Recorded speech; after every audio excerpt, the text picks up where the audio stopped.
செம்ம பியூட்டிஃபுல்லாக இருக்குது. பியூட்டிஃபுல் அவ்வளோ. எனக்கு ரொம்ப ரொம்ப பிடிச்சமான ஒரு ஸ்வீட் இல்லை அப்படின்னு இது பண்ணுறது தான். ஆனால் இது ரொம்ப எக்ஸ்பென்சிவ். நம்ம தூத்துக்குடியில் ஒன்று இருக்குல்ல. சும்மா உங்ககிட்ட பேசிகிட்டே வந்துட்டு இருந்தேன்னா இங்கே பக்கத்தில் ஒரு பேக்கரி இருந்தது. அதில் வெளியில் மெனு வச்சுருந்தாங்க. அதை சும்மா பார்த்து வீடியோ எடுத்துகிட்டு உங்ககிட்ட ஷேர் பண்ணிட்டு இருந்தேன். அப்போ பட்டுன்னு அந்த கடையில் வேலை பார்க்குற ஸ்டாஃப் வெளியில் வந்து சும்மா வாங்க மேடம் உள்ளே வந்து எங்கள் கடை எப்படி இருக்குன்னு பாருங்கள், நாங்கள் என்னெல்லாம் சேல் பண்ணுறோன்னு வந்து பாருங்கள், நீங்கள் சும்மா வீடியோனா கூட எடுத்துக்கோங்க மேடம், ஒன்றும் பிரச்சனை இல்லை அப்படின்னு சொல்லி உள்ளே கூப்பிட்டாரு. வாங்கினேன். நானும் உள்ளே போய் எல்லாம் வீடியோ எடுத்தேன்.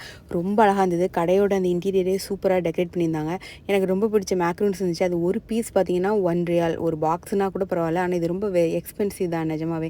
இவங்களோட ப்ராடக்ட் எல்லாம் ரொம்ப எக்ஸ்பென்சிவ். எதுக்கு அப்படின்னா அவங்க வந்து எல்லாமே ஃப்ரான்ஸ்லேருந்து கொண்டு வந்து வச்சுருக்காங்களாம். அதனால தான் அவ்வளோ எக்ஸ்பென்சிவ் அப்படின்னு சொல்லி அந்த ஸ்டாஃப் எக்ஸ்பிளைன் பண்ணாங்க.